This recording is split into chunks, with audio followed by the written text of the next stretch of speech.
Welcome to the latest episode of Five on the Floor on the Five Reasons Sports Network. Thanks for joining us on your favorite podcast app. We're now on Red Circle, Google Podcasts, Apple Podcasts, Spotify, and the Five Reasons YouTube channel. You get all of our content on the other South Florida teams there as well. Make sure you hit like, subscribe, and turn the notifications on. Also, check out fivereasonsports.com. Spell that one out. We do not have a paywall. And, of course, the great sponsors of the Five Reasons Sports Network. This is a new sponsor, but a proven business in the Miami area. More than 40 years of providing the finest seafoods to the high-end cruise line industry and five-star dining establishments alike.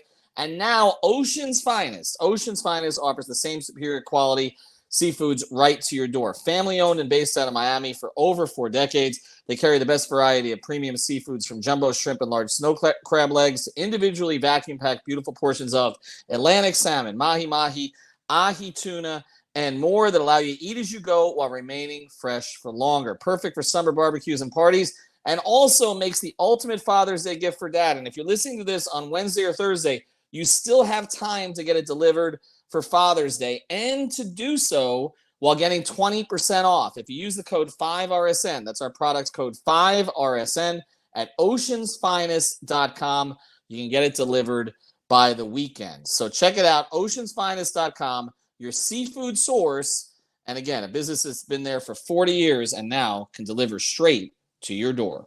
And now, today's episode. Down the Biscayne. Yikes. Five on the floor, ride for my dogs. Where here's the thing, you can check the score. Hustle hard, couple scars, wearing bubble frogs. Just like Butler said, you in trouble, y'all. Kept the floor playing, got it all band. Y'all seen the block, stop with one hand. And Pat we trust, it's power, have the guts. We're here to bring the heat, y'all can hang it up. Welcome to Five on the Floor, a daily insider show on the Miami Heat and the NBA, featuring Ethan Skolnick, Greg Sylvander, and Alex Toledo, plus others from the Five Reasons Sports Network. All right, welcome back to Five on the Floor. Here's today's floor plan. We've got a full boat tonight. We've got Greg Sylvander. You can follow him at Greg Sylvander. Alex Toledo, you can follow him at Tropical Blanket. And Brady Hawk, you can follow him at Brady Hawk 305. We have a ton of stuff that we've got to get to over the next week or so. So before we tell you about what this episode is going to be about, do want to tell you about some confirmed guests, because we know that what's on everybody's mind is the draft and free agency. So we want to make sure that we cover all of that stuff. Of course, the draft is coming up next Thursday.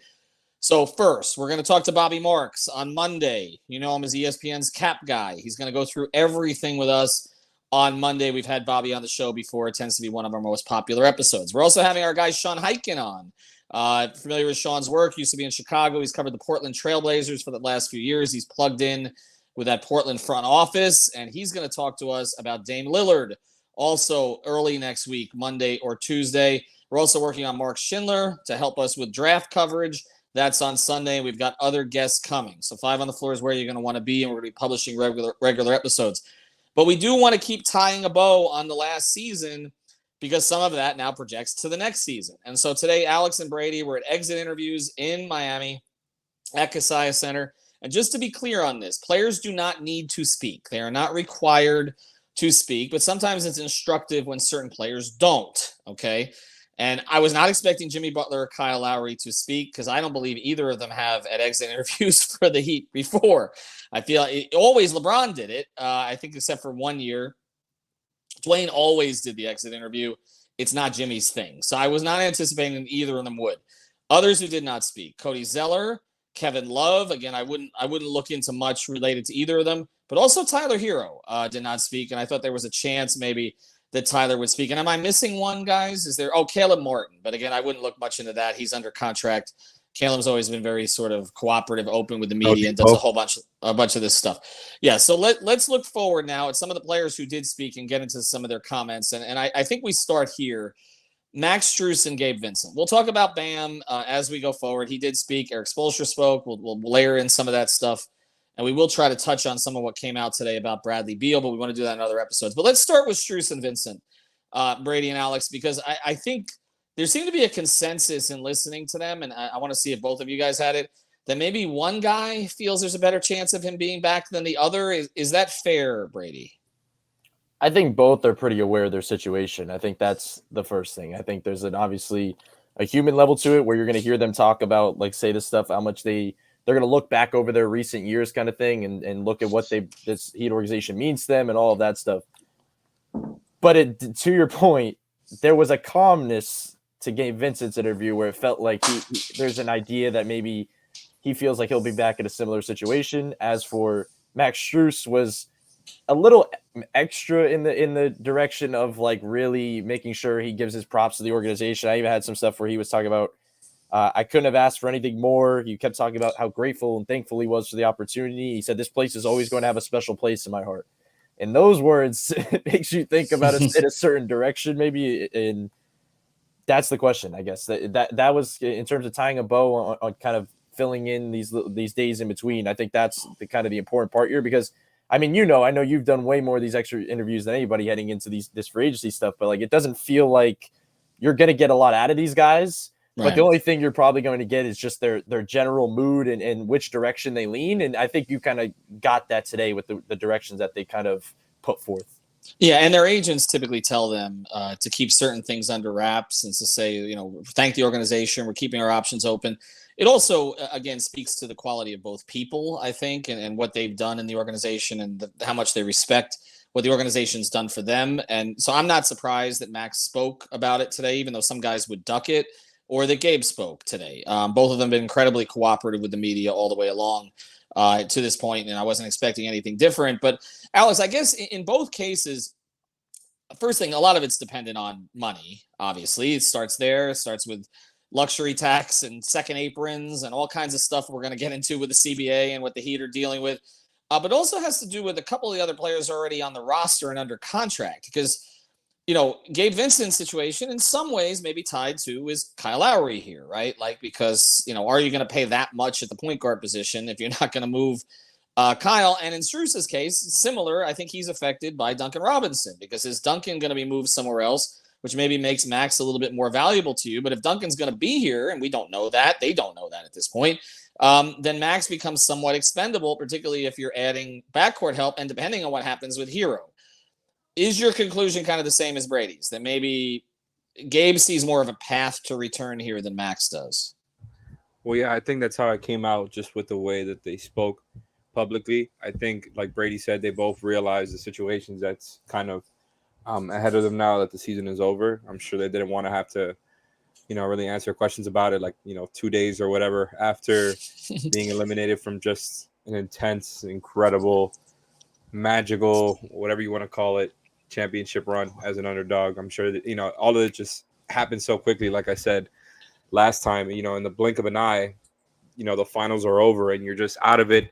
And for them, I'm sure there's going to be a period before they even start thinking about stuff like that. And that's just kind of how it came across, that Max Strus, the way that it came across with him, it was like if that was the first time he had actually thought about it. There was like a lot of pondering going on in public. And it felt like Max Strus was just a little bit more real about it. Not that that's anything derogatory about Gabe Vincent, because I think he was more focused on like how proud he is of the guys of this playoff run. And when, for example, Josh Moser of Channel 7 asked him, what is he most proud of? He basically said, the way that his teammates and his coach look him in the eye when running a play for him or telling him to be more aggressive. So he was just kind of, I think, centered on all the good things that happened. Whereas Max, when he was asked about his free agency situation, it was a lot of like going back and forth, a lot of pondering. Just to read off a quote, he started it off by saying, obviously money's a thing, that's just for anybody. But these are moments that you work for and are opportunities that could be life-changing, so you can't ever take that out of it. And then he said, I haven't had a better fit than being in Miami. He also said he's been spoiled in these few years that he's been here. He was very reflective, I think, of his time here. Said that he's very grateful for all his time here. He also had an interesting quote about like his performance in the finals, where he said the game brings out the best in you and it brings out the worst in you. And he seemed very enthusiastic about like working on the stuff that he feels he wasn't good at in the finals. So it was just a lot of directions. I feel like just Max was really, I think he did a really good job answering the question honestly. And I think, the way that the quotes show up on Twitter or Winnow, where I was spamming everybody's phone today with all these quotes, when you just read it, it kind of comes off that way. But I just think, he really did a great job answering that question honestly. Yeah, and look, and these are difficult interviews for these guys, because you don't want to say the wrong thing too, which frustrates the organization, irritates the organization. I'll say this. I can Greg. feel that too when speaking. Yeah, I mean, there's a certain level you're trying to take care, and these guys have been conditioned to speak to the media in a certain way. And again, it's funny because typically during the year, it's the team that's telling them to say this or not say this. And again, they coach them to a certain degree. They don't censor them. I want to be clear. But once you get to this part, it's more the agent. It's more the people in their family. It's more their rep. It's that's kind of the direction that this goes because again, you're not really part of the team right now. You kind of are, but you kind of aren't. But Greg, I want to go to this because as we talk about both of them, and we'll get into Yurtseven and Jovic as we go forward. Those were two of the more interesting interviews I thought today.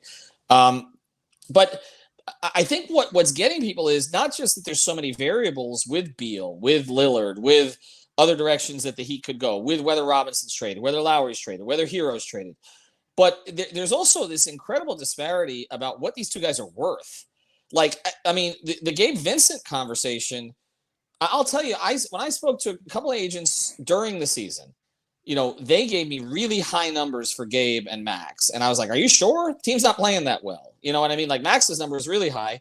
And then it like cratered when I spoke to people. And then it went back up during the playoffs, and particularly for Gabe, because, you know, he had such a record as a starter and he was entrenched as a starter. But like, even if you look at like some of the reports, okay, first there was a report that Gabe was going to be worth around $15 million a year, right? John Hollinger then puts out a projection that has him worth under $6 million, which is less than mid-level money. That's right. So 15 and 6. When I feel like it's kind of in the middle, like I've always felt like 3 years, $30 million, Gabe Vincent, okay, part-time starter, part-time backup, sounds about right to me. Is that, before we get to Strus, is that nuts? Like, I feel like the baseline for him right now is probably the full non-taxpayer mid-level exception, which is somewhere in the $10 to $12 million range. And probably Strus for his specialist value, and I know we're going to talk about him separately, comes in around the same number. And so then to Miami, it becomes who do you want more? And the big thing that I took from the comments today, and shout out to Brady, Alex, and you, Ethan, for covering that, because I didn't get a chance to. I was playing catch up on Off the Floor and on Twitter myself. It just seemed like Max talked about things that felt like he was kind of saying goodbye. And Gabe said something about, I want to make sure that I play on a team where we have a lot of deep runs and short summers. And to me, so that's like just they're thinking differently. And so I just, someone's going to throw a bag at Max. And so ultimately, if it's anything above the mid-level, I can't see the Heat matching that at this moment. But I think somewhere around the mid-level for both guys is probably fair value to estimate at this current moment. Yeah, and Max's value is probably hurt in the finals, no question, but that can be recovered quickly when you look at sort of the totality of his work and his growth. I think you hit on it, but see, here's the other part of it. If we're going to end up, part of it is who they go after in the trade market and who they get. Correct. If you're getting Dame Lillard to start at point guard, then Gabe's not worth $13-14 million a year, right? Because he's not going to be. I mean, he may play with Dame. He may protect Dame defensively at some stage as Dame ages.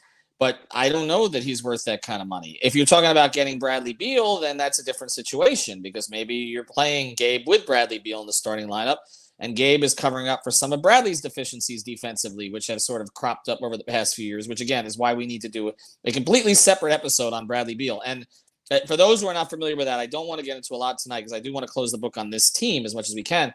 But reports came out that Washington is willing to work with him on a trade.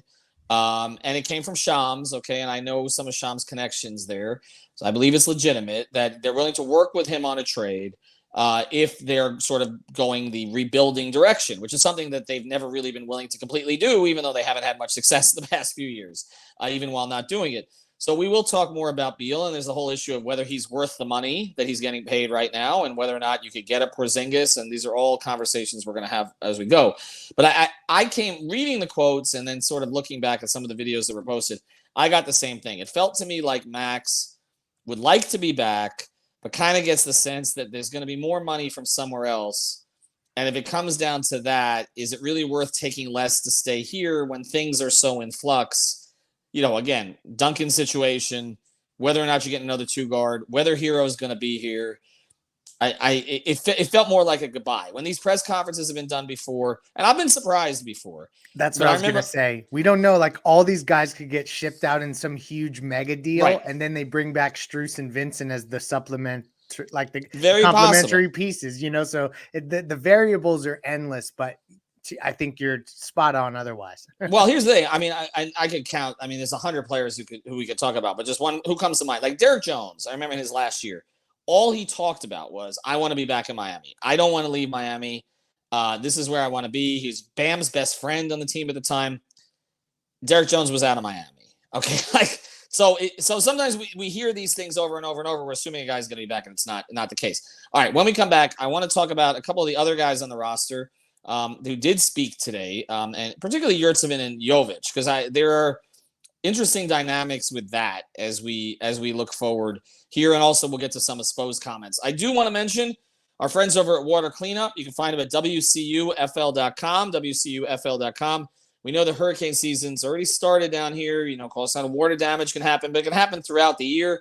So check them out at WCUFL.com or Water Cleanup of Florida, which is, again, you can find Water Cleanup of Florida on Instagram and everywhere else. And here's the thing. They've got a preventative maintenance program which will assist the average homeowner to become more aware of the primary maintenance needed to your home, because we know once a disaster strikes, the insurance company's not often there for you, okay?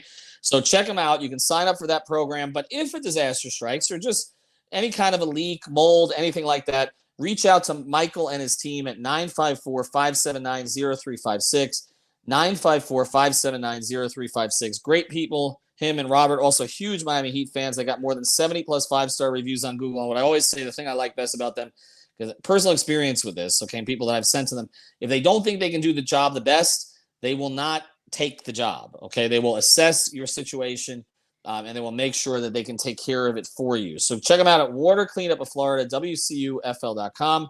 If you've got the schmutz, they got the guts. All right, the other place you should find the guts is Prize Picks. We know the NBA is done, but MLB goes on. So, of course, Stanley Cup playoffs are no more, but they've already got the NFL season props on there, MMA, boxing, tennis, golf. It's all there. Check them out at prizepicks.com.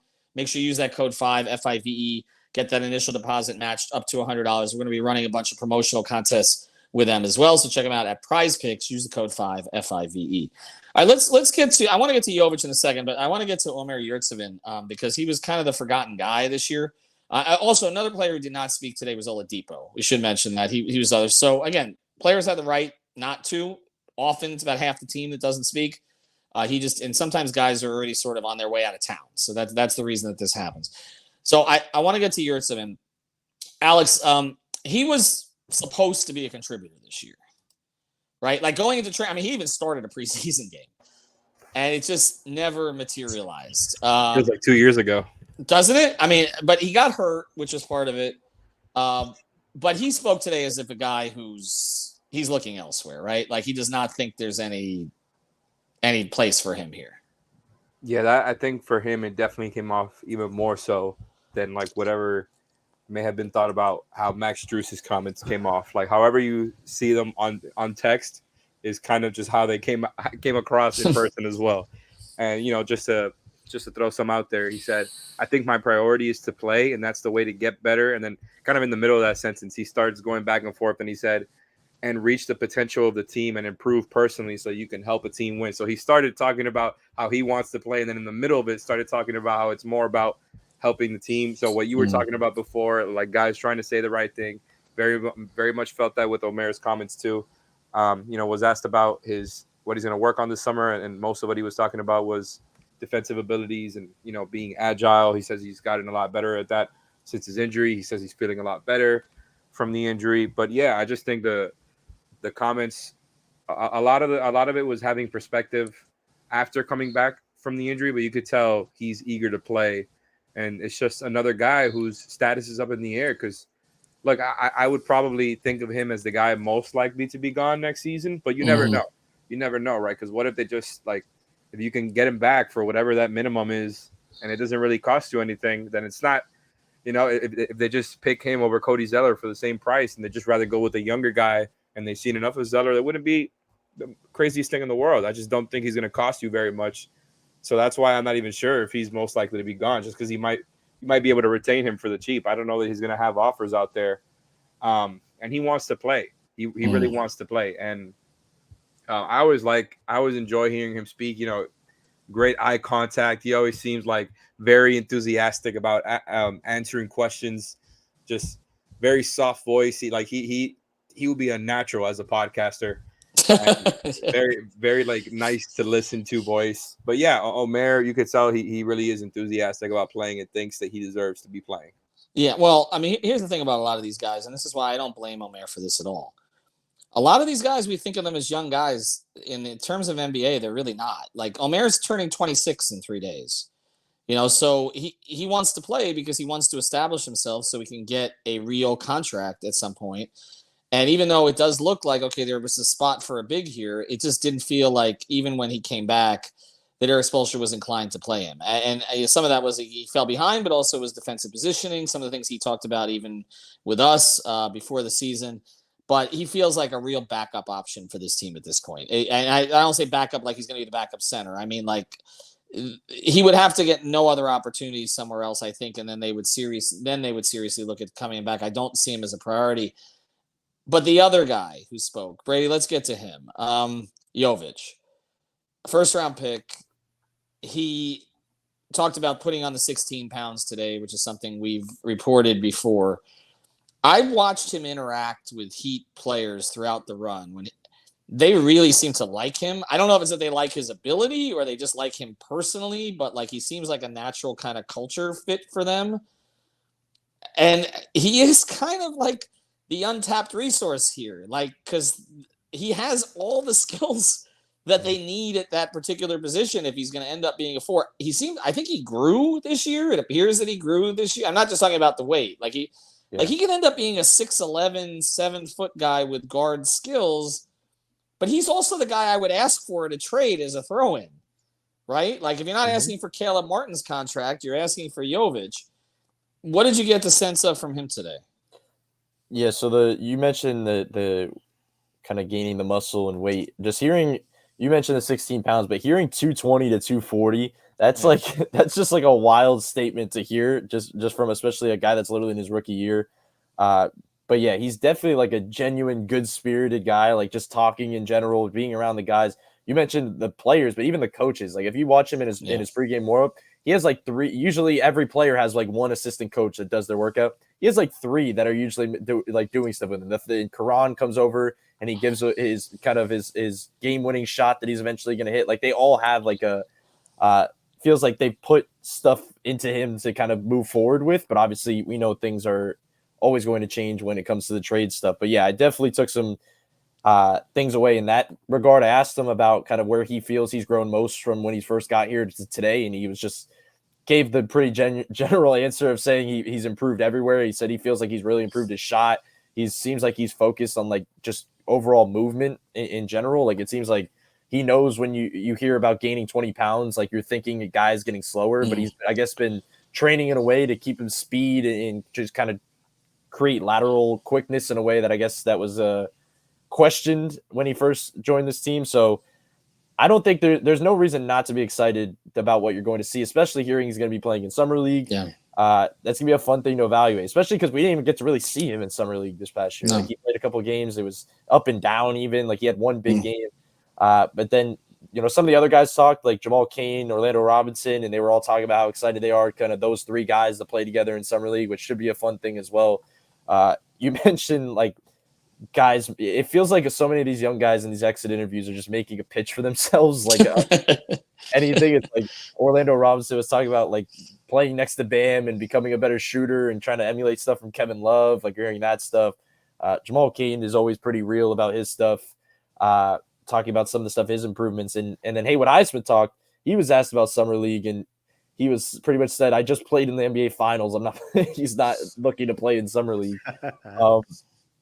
And that was the other thing. Speaking of, I was looking at his quotes right here. It was funny when talking about Yurtseven and his idea of, like, the kind of thing where looking forward, like, I'm not going to – well, let me find it before I say anything wrong here because I don't want to mess up his quote. For me, I definitely want a bigger role. This offseason is big for me to keep getting better. I think I could be a lockdown defender in this league for sure. And that was my point. I definitely want a bigger role thing was another thing that popped up. Him and Yurtseven were kind of the two guys that brought that up. But it's a different situation with Highsmith because he's going to be back no matter what. They're going to retain him no matter what. He doesn't really have a say in that. But it is funny to hear it because I know the fan base and all of us keep talking about us wanting him to have a bigger role. And then hearing him say it, it's like, I wonder where that quote is being pushed towards. So it'll be interesting just to see his development because he was also talking about kind of where he wants to see his game go. He wants to continue to put the ball on the floor a little bit more, which I think is interesting, and see if he's able to develop that. But ideally, like, especially if they make him, we're going to talk the trades eventually, he just has to have a consistent spot up three, it feels like. If he can just have that, I don't even know if he has to worry as much about the on-ball stuff. Like, they have their guys that create on-ball. You just got to be ready on the catch and shoot. I think the big difference, and you hit on it there, is Yurtseven, I think, recognizes at this point his bigger role, if it ever happens, is going to come elsewhere. Probably on a bad team. Whereas Highsmith, I think, recognizes if he has a chance at a bigger role, it's here as kind of a glue guy on a good team. And so that's the difference. And I think that they view them differently in that regard. And that's why, again, even without the contractual situation, I think Haywood would be back and Yurt would not be. So that's where this is headed. But Greg, let's kind of put a bow on some of those guys. And then I want to finish in the last section here by talking about some of the things Spo and Bam said. But the Jovic thing is just tantalizing here because, man, you may need to throw him in somewhere. Yeah. And yet, of all the guys that they could lose, he's the one that I feel like in 2 or 3 years there would be regret. Is that crazy? I mean, he just has a higher upside than any of these other guys. And there's so much unknown because he's so young. He's so young. That's like the what if part of that, I think, is hard to get away from. But then if you go back through the Rolodex of what ifs in young Miami Heat prospect history, the Durrell Wrights of the world and the other really young guys, it hasn't always been this situation where you gave up on a guy and he turned into Dirk or something like that. No, but I'm glad you mentioned Durrell, and this is no disrespect to Durrell, who ended up having a very good career. But I remember when Durrell came in. And there are some similarities here in the sense that Durrell came into a really good team. That was not the plan. Durrell didn't take it as seriously as correct. Durrell was not. I actually went and spent some time with Durrell in Estero, Florida, when he was farmed out. When the Heat used to have near Fort Myers, when Sioux Falls used to be. I was there. Yeah, and I went out there and I actually spent some time with him and Earl Barron in their little condo. Okay, way back when. And the problem for Durrell was different than Jovic. The problem for Durrell was he was drafted to a young, fun team with Lamar and Karan and Dwayne, and then they traded for Shaq. And it's like the expectations exploded, and Durrell was a kid. He was a kid who couldn't – at that point, I think he would admit it later on in his career, who didn't really know how to handle it. He wasn't ready for all that stuff, even though he was so close with Dwayne. The Jovic thing is different. Like, I know he has some issues in being in the right place in the court, but there's a maturity level – with Jovic that was evident. Committed to the work. He is completely. And we've seen that. And I think that is why the coaching staff reacts to him. I think they would swallow really hard. I understand we're on Jimmy's timeline, but I can see scenarios, and maybe this is nuts, where he becomes the deal breaker for them in some situations. They'd rather give up future picks. You're right, Ethan. Yeah, I think they want to keep him. I don't think he did anything. I know people say Spo doesn't like him. That's not the case. Okay, season kind of moved to a certain point, and then he got hurt. He was legitimately hurt. He had a back problem late in the season, and I just think that the season just got away, and then it just wasn't really a place for him. They were trying to fix things, but not with a teenager basically.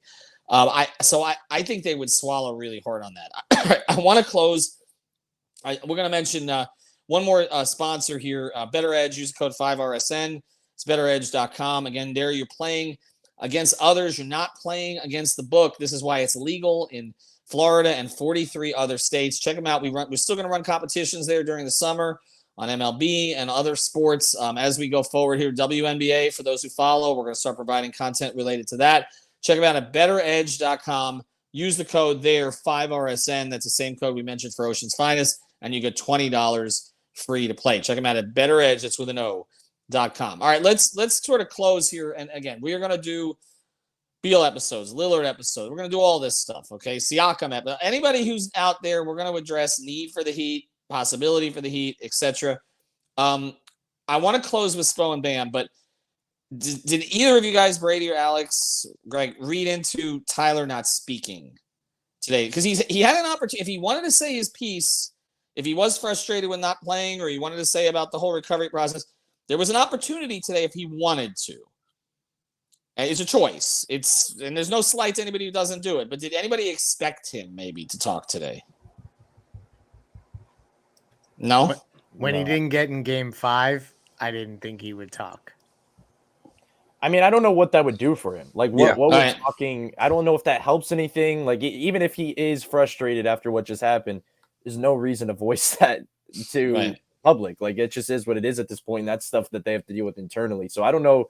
That probably makes things worse if he talks. So I definitely did expect him to talk. And like you said, there's the main guys didn't talk, and the only one is Bam, and Bam just always talks. Bam just is always available to the media, so we can't really include that.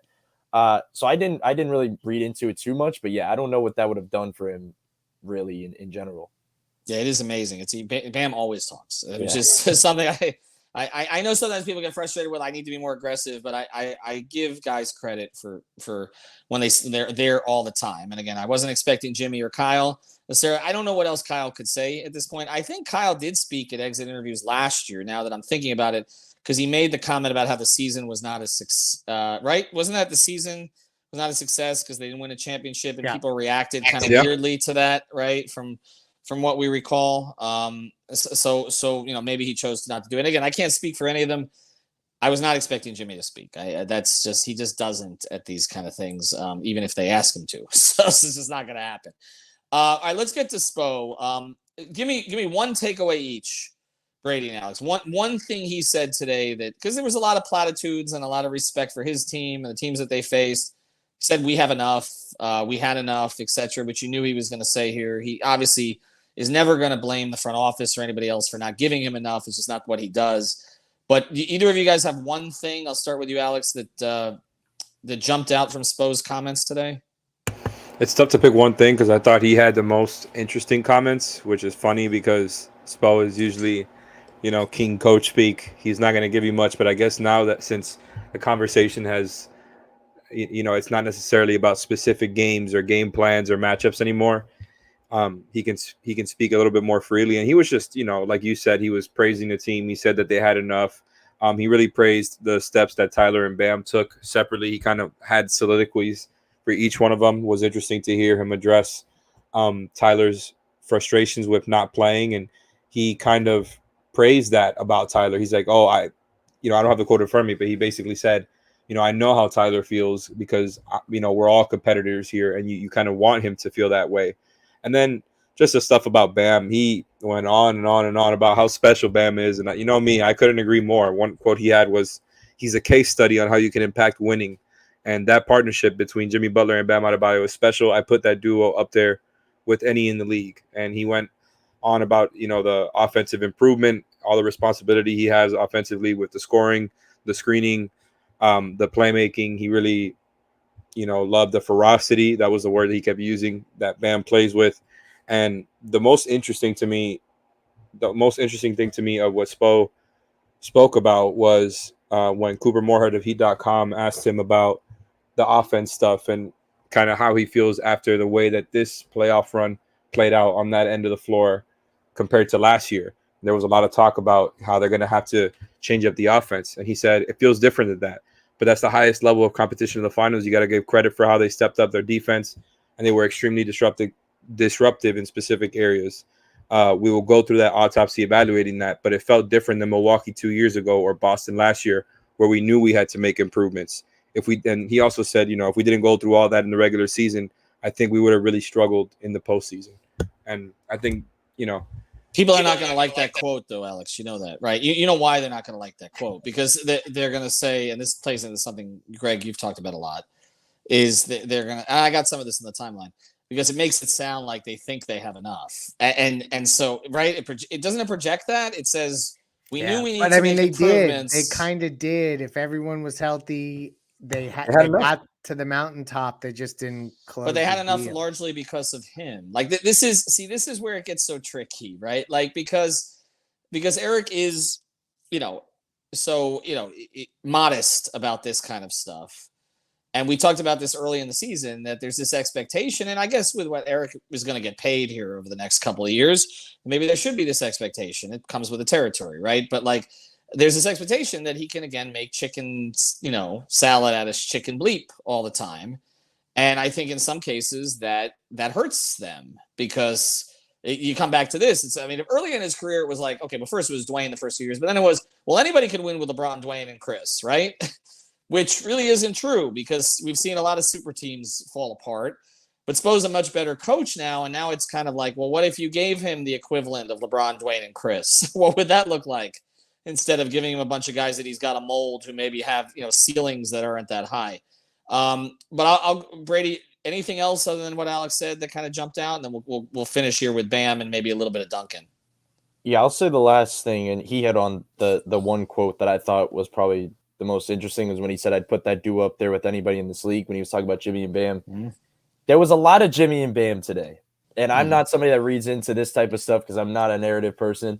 But it was a lot of, and I remember this last year too. It was like when people would talk, it was like Jimmy, Bam, and Tyler. Like, it was always like that. There's that pause. Big four, Brady. Even they said big four. They do include everybody, but they did. But there was that one time at the Pat presser. Was this before last season or the season before, where he didn't include Tyler on the first go round, right. But then he was pressed on it. Might have been a question by Ira or somebody else. He did include Tyler after that. Mm-hmm.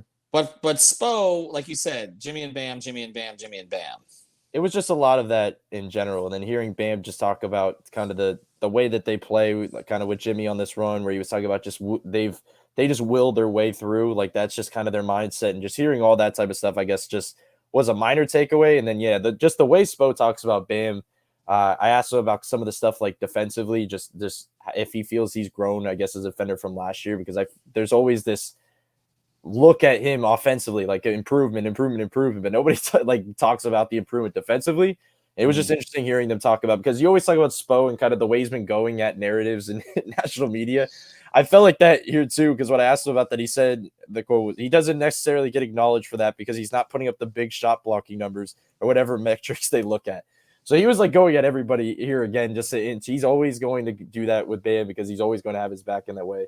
And it's warranted. So it was just interesting to hear kind of there was a big emphasis on Jimmy and Bam. I'll just say that. Erik Spoelstra is never going to want to part with Bam Adebayo. He's just not. And I fans don't understand why sometimes, maybe. And I feel like there's somewhat of a lack of education, and maybe that's somewhat our fault on that. But he is never going to want to part with Bam Adebayo. He views Bam like Bam's going to be here for the next 15 years, and that's just the way it's going to be. And but one of one, and that's how he views him. So let's close with this, because there was one other guy who spoke today. I thought was Duncan Robinson spoke today. Speaking of another guy that Spo went to bat for, although he didn't act like it with the playing time over the past couple seasons until the playoffs. Anybody want to jump in on anything he said? Was there? I mean, he's under contract, so it's not the same as with Max and Gabe, which is why we didn't start with him. Anything Duncan said? Mean, I'll say he had the guts to talk, and he could have been pressed with tough questions, but he ended the season in such a good form that I felt like it ended on a high note for Duncan. So that probably, is what lended him getting up there and having something to say versus if he was completely shelved.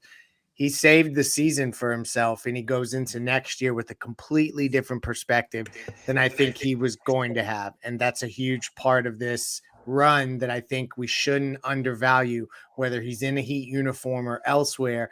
Duncan Robinson has reestablished himself to a degree, and he can come into next season with a completely different mindset in terms of where he is in his pedigree and in his tier throughout the league, because he gained a lot of that back with this run. I feel like in training camp in the Bahamas this year, he was trying to, when I spoke to him, he was trying to talk himself into the fact that this would be a bounce back season. But I think seeing the success that he had at the end of the year, he will go into next season believing that he should have a role here or somewhere else, and he's going to earn that role. So I do think it's changed as well. Yeah. To your point. Yeah. And I think with him, that is always something. And look, it's not just him. Max Strus seemed to lose a little during the finals too. And we've talked about how much he's had. I don't know that Caleb lost it necessarily, but he didn't have the kind of finals that I think he was hoping for after the Eastern Conference Finals. But he's under contract too. We'll see. He's going to be a player. Look, a lot of teams asked for Caleb and Max. I can tell you, they asked for Caleb and Max at the trade deadline this year. A lot of them. More so than they asked for Gabe, was what I was told. They could have flipped Gabe for like a late second-round pick. But Caleb and Max were players that other teams wanted. And I think that in the Caleb's case, and again, Max's situation is different because he's unrestricted.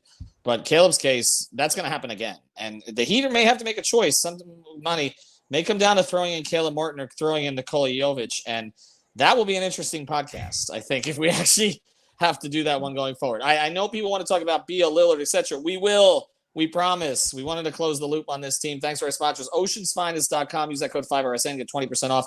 Still get it by Father's Day. Better's Edge, 5RSN. Prize Picks. Use the code 5. Water Cleanup of Florida. You got the schmutz. They got the guts. We'll be back tomorrow. Thank you for listening to the 5 on the Floor on the 5 Regional